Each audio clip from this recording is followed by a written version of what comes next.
This is how you put engine oil in an engine of an airplane. Each engine, one on the left, one on the right, has a little door on the right side of it. Well, of course, the right got it on the right side.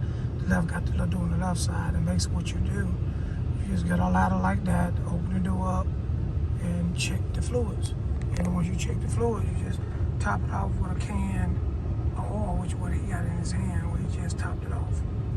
So you learn a little bit about,